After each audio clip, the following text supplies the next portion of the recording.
Okay, this topic, we're going to introduce you hypothesis testing. Another name for hypothesis testing is, it is also called test on significance.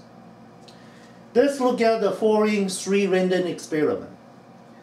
First one, a coin. Random experiment 1. A coin. The coin we call what?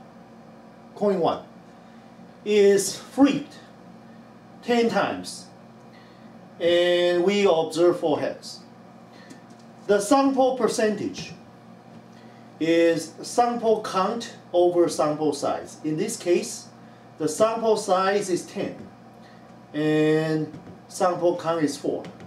So the sample percentage is 40%.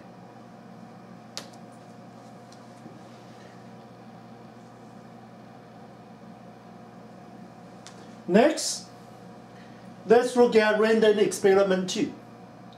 A coin, we call this coin 2, is flipped 100 times and observe 40 heads. Sample percentage, 40 out of 100 is still what? 40%. Just like random experiment 1 of coin 1. Okay? And next, let's look at random experiment 3.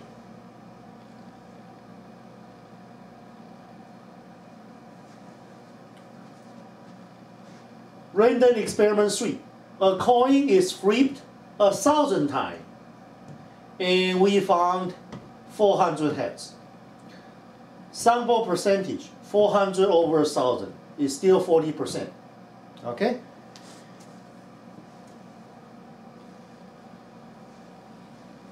Question. Which coin can you conclude that it is not a failed coin? Answer. Let's perform the following analysis, okay? To see which coin is not a failed coin.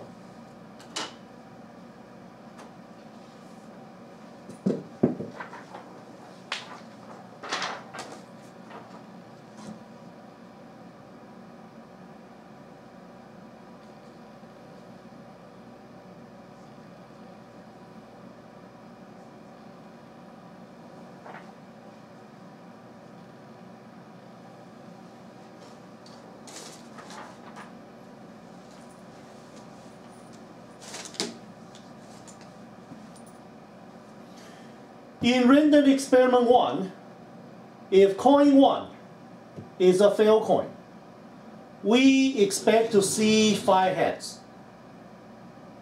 from 10 flips, but we observe only 4 heads. So there is a difference between what we observe and what we expect.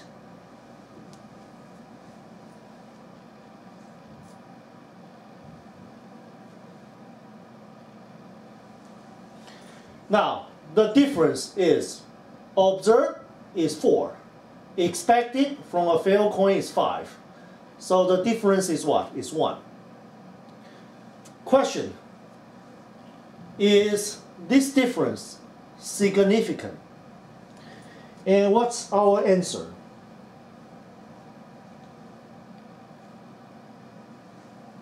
Well, is this difference significant? The answer is no. This difference is not significant enough for us to claim the coin is not a failed coin, or you say the coin is a biased coin. Okay?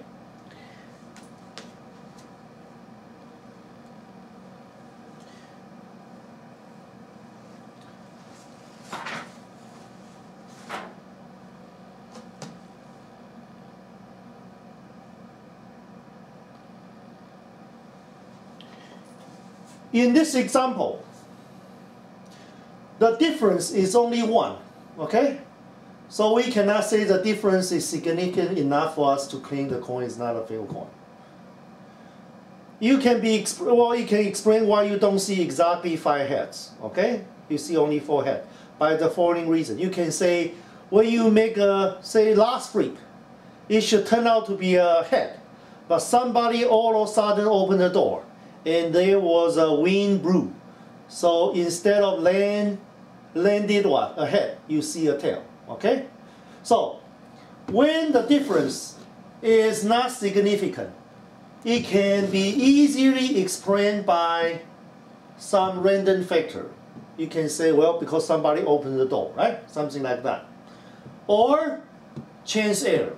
Or people say what? By sampling error. You happen to select what? Some not very good sample. Okay? That mistake created by what? Sampling error. Okay?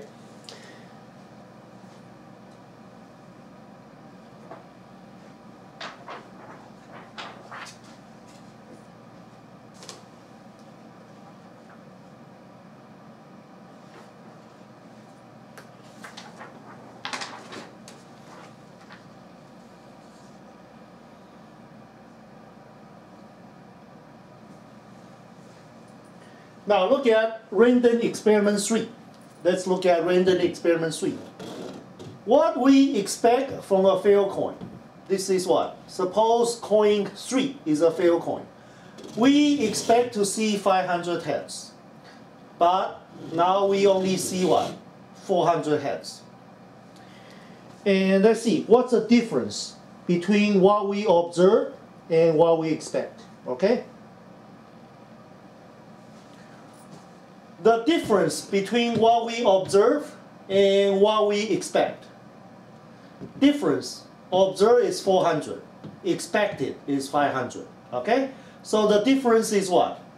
Is 100 heads, okay? Is 100 heads. Let me put a minus here. The difference is what? 100 heads.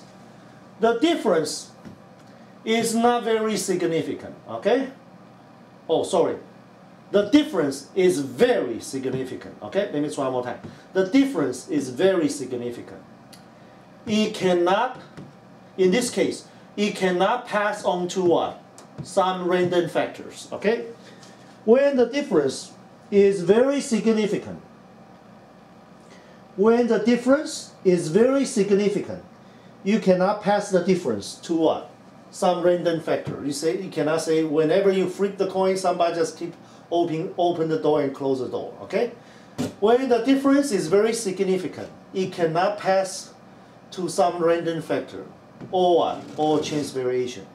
So in this case, we say the difference is real. When we say the difference is real, what does that mean? When we say the difference is real, we mean the reason why we see a difference between what we observe and what we expect is because the coin is what? It's not a failed coin. That's why you see the difference. Okay? And this is the meaning of we say what? The difference is real.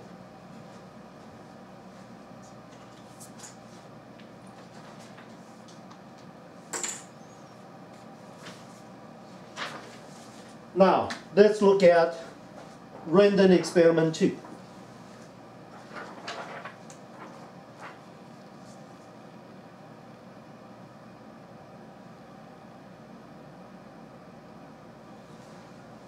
Now, let's look at random experiment 2.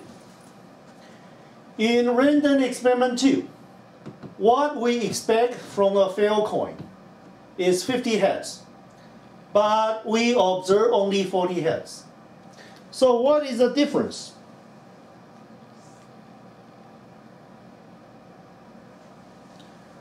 The difference is that we observe 40 and we expect from a failed coin is 50. So there is a 10 difference, okay? Now question, is the difference significant? Think about it. Is the difference significant? Well, the answer is what? Answer is we don't know. It's unlike random experiment 1, when you flip the coin 10 times, you expect to see 5 heads from a failed coin, but you see only 4. the difference is only 1. When difference is very small, it can be easily explained by some random factor. In random experiment 3, when you flip the coin 1,000 times, you expect to see 500 heads, but if you only see 400 heads, you know the coin cannot be a failed coin, right? Because the difference of 100 out of 1,000 flip is very significant. But how about this case? When we flip coin 2 100 times and we observe only 40 heads, okay? What we expect from a failed coin is 50, but we observe only 40 heads. The difference is 10. 10 out of 100. This is something we are not sure is a failed coin or not a failed coin. So in this case, we need to perform the hypothesis test, okay? Hypothesis testing. That's why hypothesis testing, sometimes also called what? The test on significance. Certain evidence you are not sure is significant, they are significant or not significant. You need to perform what? Test on significance. Use hypothesis testing, okay?